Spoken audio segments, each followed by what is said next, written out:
Broadcasting from the business capital of the world, this is the Podcast Business News Network. Astrology is great because it can reveal different personality traits. It can give you the timeline for your life. What is coming next in your life based on the stars?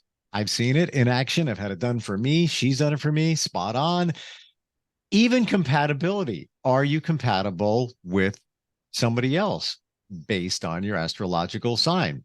And even deeper than that, maybe a natal chart, transit chart, all of that stuff. We're going to talk about that today with a psychological astrologer, also an author, and she's back with us. Carmen Schott is on the program. Welcome. How are you? I'm good. Nice to be back. It's still been a crazy time, with these retrogrades, but Mercury is still in shadow till the end of September, but we feel a little bit of relief with the communication stuff. So that's good. So before we delve into the compatibility using astrology. Yeah. All right. I know we're in the post phase for Mercury retrograde. There were other planets that had gone retrograde during the Mercury retrograde. And as I understood from you, a little more impactful because there was more planets doing that than normal. Where are we with that? We're still in that. So we have Jupiter. Jupiter went retrograde. So of Jupiter, we have Uranus, we have Neptune, we have Saturn, we have Pluto, all retrograde.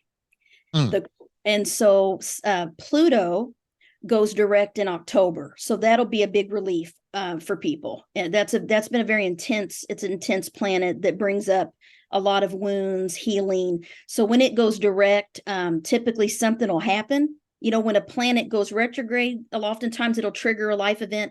Then when it goes direct, something might happen. And astrologers, we kind of look at what's going on in the world.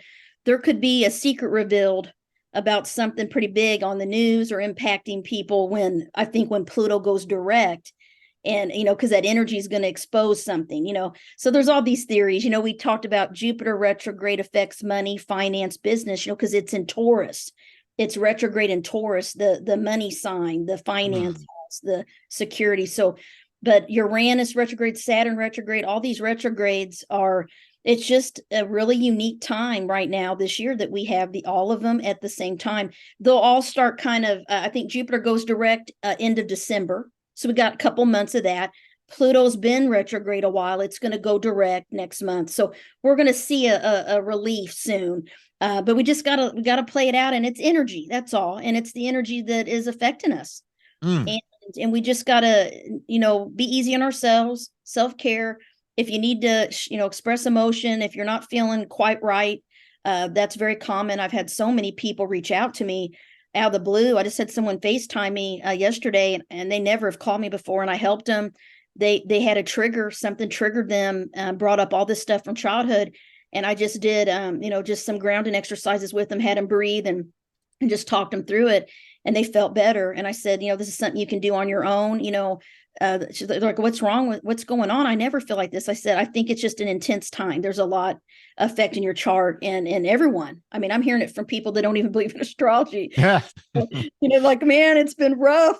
I just feel like life, one thing after the other, And I'm like, hang in there. It's going to get a lot better. It is. It's just we have these cycles, in life and energy and astrology and the planets trigger things. They do. They trigger life events. The economy. There's a lot of things going on. So we just have to play it. Play and live with this energy and try to be positive and not let it deter us. We have to be a little tough and outsmart it. That's the thing. Outsmart some of this energy. I guess to make us feel a little bit better, is this one of the most impactful astrological times in terms of retrograde in a long time? Yes. Okay. Definitely. And it's a really powerful time coming up in the next year or so, because Pluto is going to go into the sign of Aquarius, which we talked about. It kind of went in there last year, and then it went back into back into Capricorn. Then it kind of, now it retrogrades. Now it's in Capricorn right now, retrograde Pluto, but it hasn't been in Aquarius since the 1800s. So when it goes in there, it's a major change in the world. I think the French Revolution happened last time that Pluto was in the sign of Aquarius. It's been that long. So that's like a generational change in the world, right? So there's a lot of things going on. The birth, it's Aquarius is all about technology and innovation. I mean, look, this AI stuff is a big controversy right now. With authors, people have been asking me. I was doing a webinar, and they're like, "Well, what do you think about this AI?" And I'm like, it can write books for you. It can do all this stuff. And I'm like, what? It can? And they're worried about it replacing jobs. This is all kind of Pluto Aquarius kind of stuff going on already. If you look in the news. Yeah. The AI thing is speeding up, faster. It's a little bit concerning, but the one thing it can't do is have emotion. True. It can't replace the people and the people to people connection like this. I'll tell you, when I call a company and I get an AI voice, and basically it's the company's just lazy and they just, type the script out. Thank you for calling. But I go numb. I don't even hear it. I don't even, we are here to service you. Blah, blah, blah, blah. Oh, I don't even know what you're saying. I check out. I know. It is the most ridiculous thing, and shame on any company that does that, because you're lazy and you don't care about your customers. And it's not about efficiency. If you want efficiency, have great tech support, have great customer support. Rant is over. No, I agree. It's just the way it is. I literally yelled. I remember one time I was like, hit one. I am here to, what did you need? I do not understand what you need. And I said, I want to talk to a human being. That's what I said. Can I talk to a person? I've done that multiple times. Oh my gosh, Carmen. When I call one of my banks that we use, I'll say it, Capital One. Okay. And you go through all of this, the messages, and it's not AI, not an AI voice, but it's like award-winning customer service. And then you got to go through all the prompts. You know how I go through the prompts every single time? I don't even give up my information, last 4 digits, social, blah, blah, blah. I just get, this is what I say: representative, over and over, representative, over and over and over, and eventually you get a representative. Me too. It's annoying. It is. I have this happen all the time. I'm like, oh. Well, it's interesting. We're talking about customer relationships here, but we are basically talking about relationships in general today, connected to astrology and specifically compatibility. So, what are some rule of thumbs with astrology when it comes to the compatibility between two people? Sure. So I'm going to break it down in real basic, and then give some other things that astrologers look at. So the first thing is, we look at the elements. So in nature, we have fire, air, earth, and water. And if you think of fire signs, the fire signs are Leo, Sagittarius, and Aries. And fire, they are passionate, right? They're go-getters. They like to kind of be in charge, right? They like to be leaders. They like to have freedom and independence. And so then you have the air element, which is known to be the most compatible with the fire element, because if you think about it, air helps fire grow, right? And they kind of help each other. So if you think of it in basic nature, so the air signs are Aquarius, Gemini, and Libra. And so let's just focus on fire and air first. So fire signs typically click on the sun sign alone. When you first meet, Leo and Aries, they typically they vibe, right? You think it's okay. And same with air signs, Aquarius, Gemini, Libras. When they meet, there's a similarity because they share the same element. But then you have to you got to peel the onion a little bit. So with this, traditionally, polar opposite signs are very compatible. And what that means is there's certain signs that always oppose each other in the sky at all times. It's just the way astronomy is. And that is going to be the fire and air signs always oppose each other. Meaning that they're not compatible.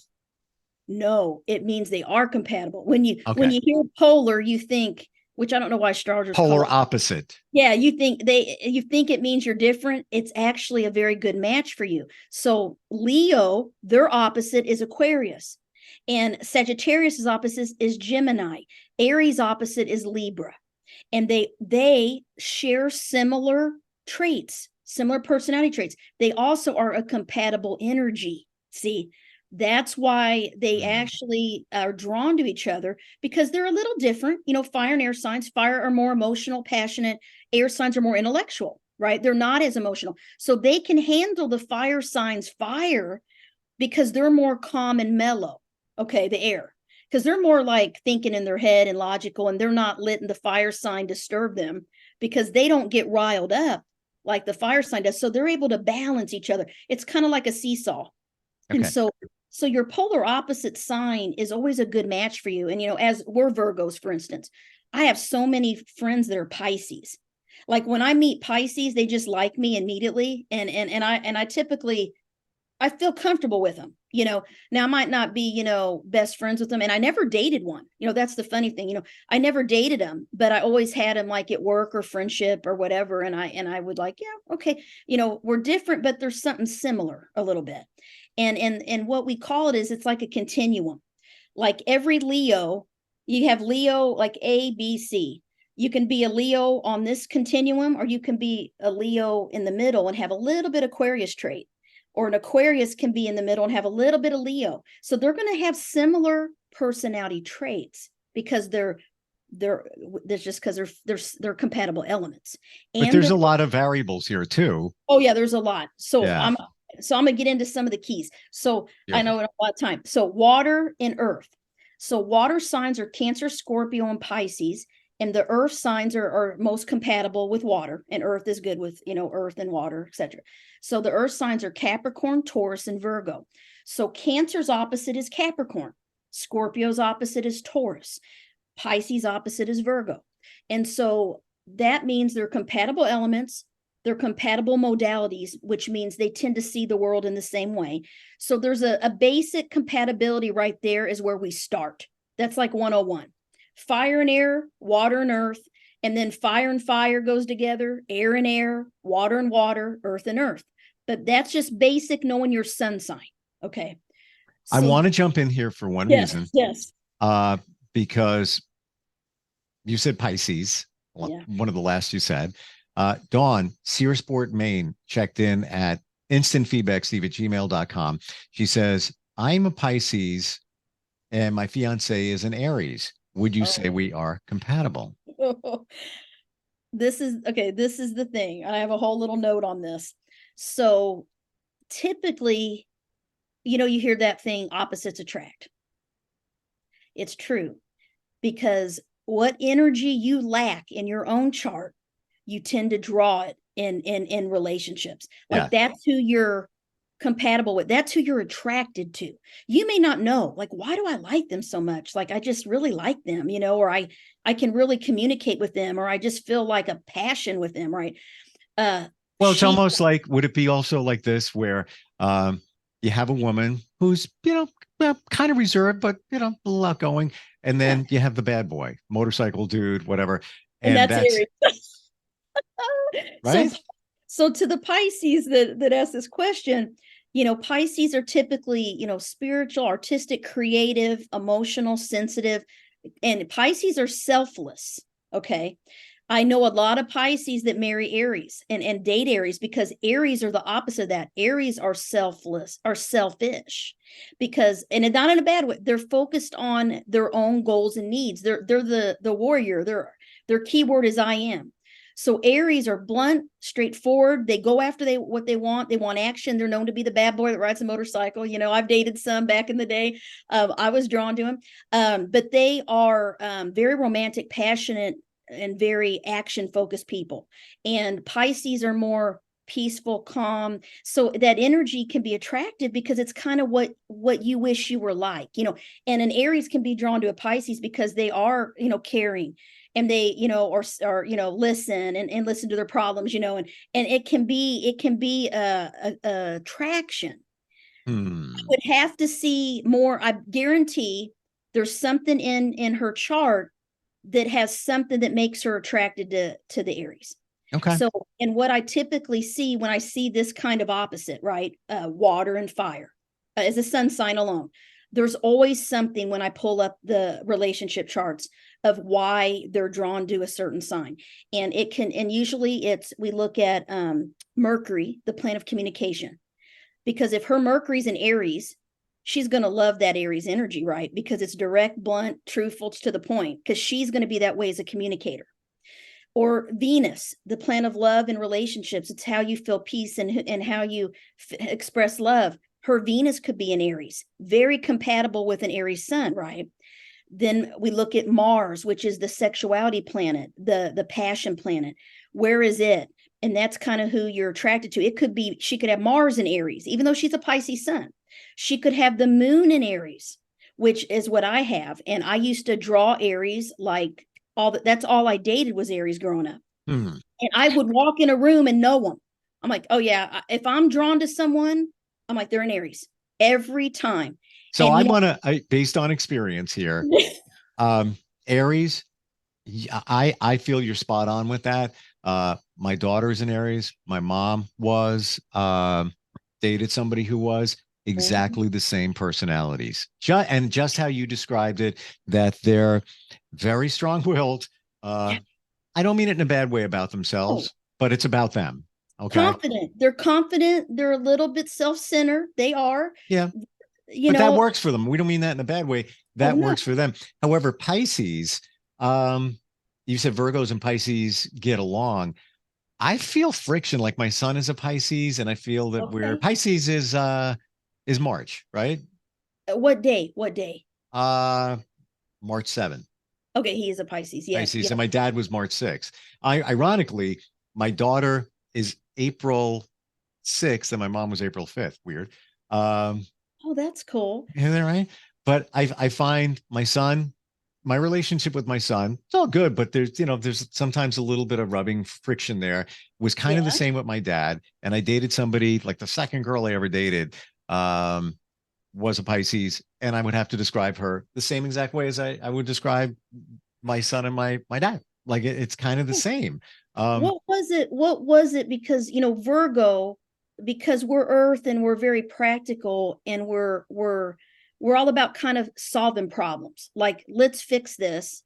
Where Pisces can get into this victim mentality sometimes, like they want to, like blame others or everyone's against me. They can get into this emotional kind of thing. I didn't detect that, or don't detect that. However, it's more of my view of Pisces and my experience.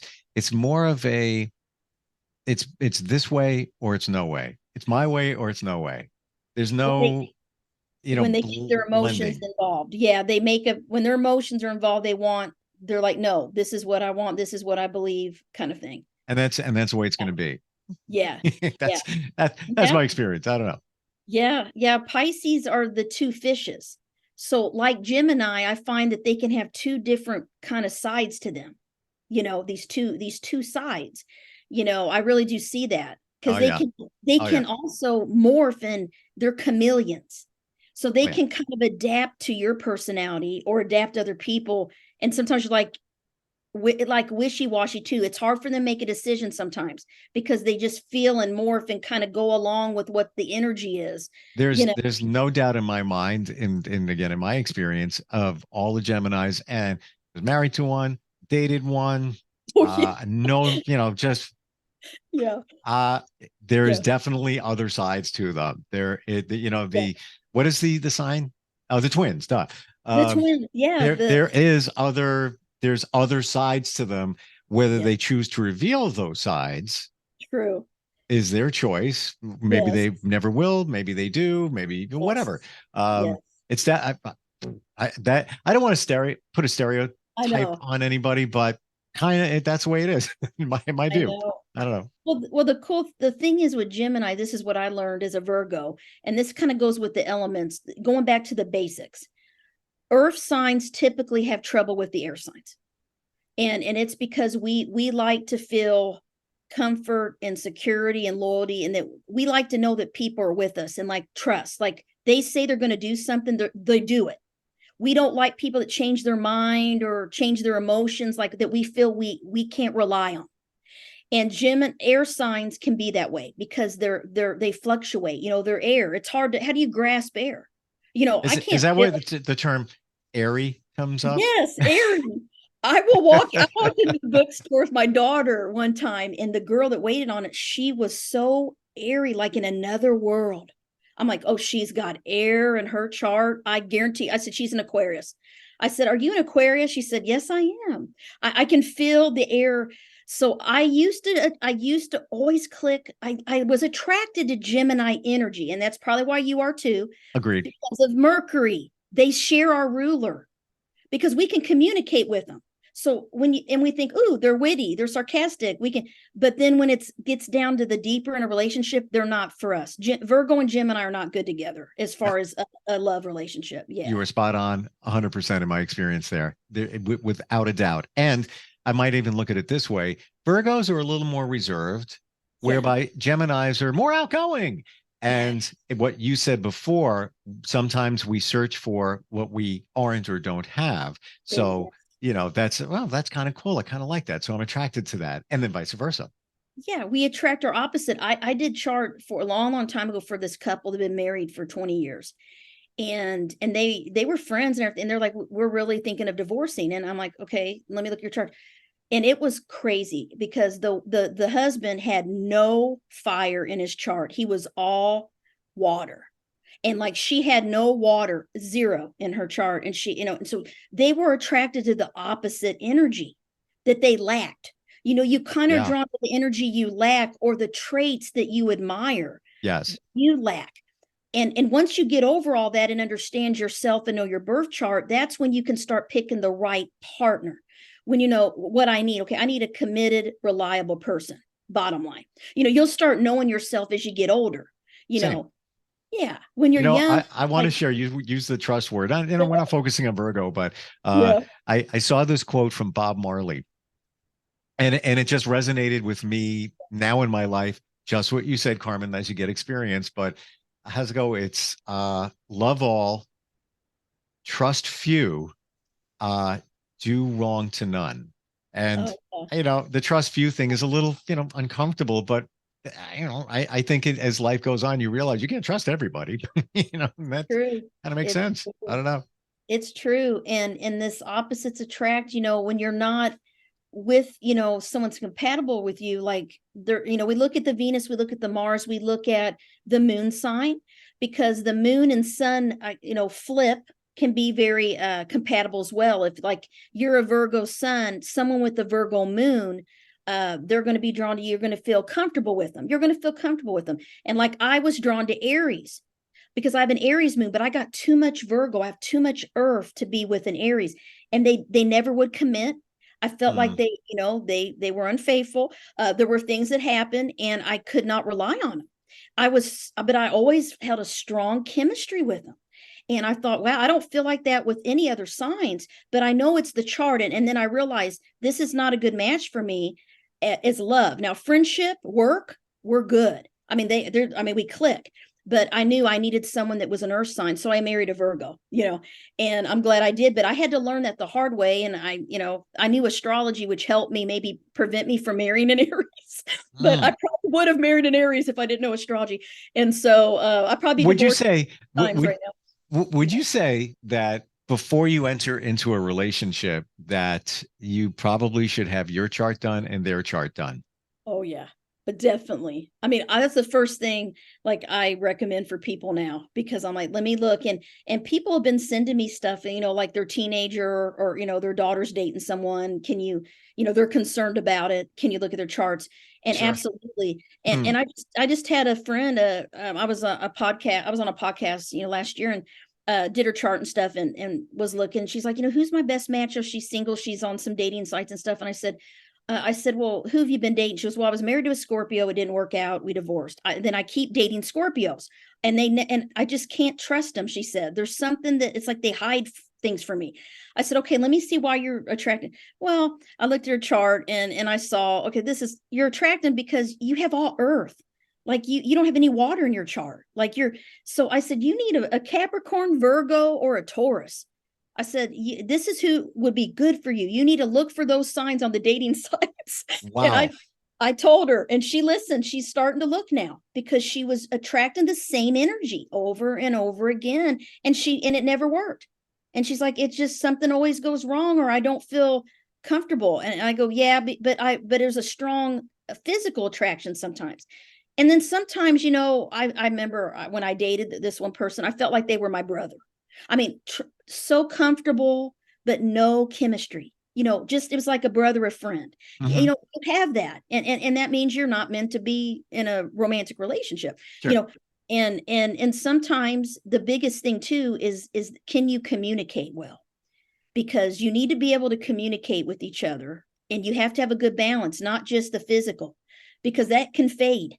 And you need similar interests, similar beliefs, and be able to talk and share interest, and that can help you also kind of rebuild a spark, after you're married 50 years, or, Sure. you need that. I was just going to ask you, and we're just about out of time. Oh my Have God. you ever looked at the charts of couples that have been married 50 years, 40 years, whatever?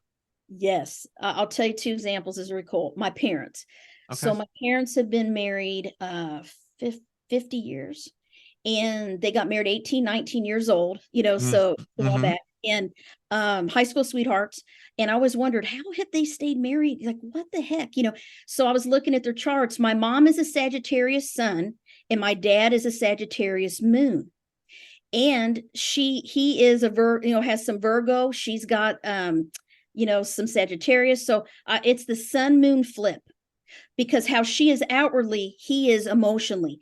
And all of the couples that I've looked at that have been married like 20 plus years, they are sun moon flip in their chart. That is Wow. one of the highest compatibilities I've seen with my research. Is that's a very good match if someone has their moon sign and when you're in your sun sign, vice versa. And then of course I looked at Venus and Mars, and everything was really compatible too. But traditionally, a Capricorn and Sagittarius wouldn't get along, but because of his Sag moon and her Sag sun, and same with my grandparents, they're polar opposites. My grandfather was a Capricorn, my grandmother was a Cancer, but that's the polar opposite, which means you're compatible, right? Earth and water in the sky, they share similar things. So they were married 60 something years. Yeah. Wow. Yeah. And you just made me think, I'm dating somebody whose father is a Virgo. Yeah, the reason I'm bringing this up is Yeah. they've been together 50 years. I'm not sure what sign her mom is, his wife, but her dad, the person I'm dating, has the same exact birthday as me. No way. Yeah. That is really cool. So I don't know. It's How do we? numerology. That's a whole nother show. That's a whole other show. Yeah.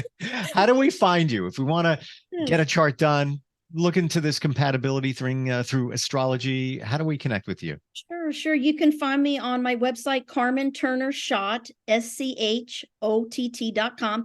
You can find me on my YouTube channel, Carmen Turner Schott, Facebook, Carmen Turner Schott, author, Instagram, Carmen Turner Schott. And you can find me through there. You can find all my books on Amazon. I have sun signs, moon signs books, 12th house, 8th house books out there on Amazon that are very basic books to teach you all about the basics of all of this stuff. Compatibility, relationships, all of that is in my sun signs and moon signs book. So it's fascinating. You could just be a compatibility astrological expert alone. And then I would love that. I love doing like that. seriously. I love helping people with it. Yeah. but here's the thing.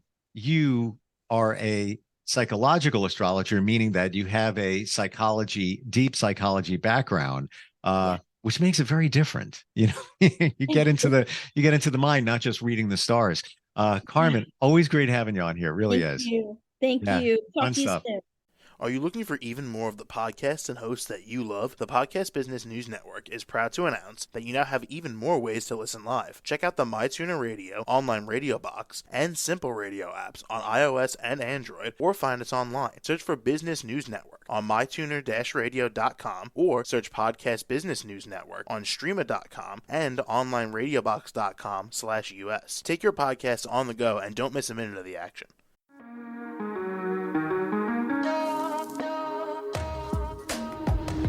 Broadcasting from the business capital of the world, this is the Podcast Business News Network.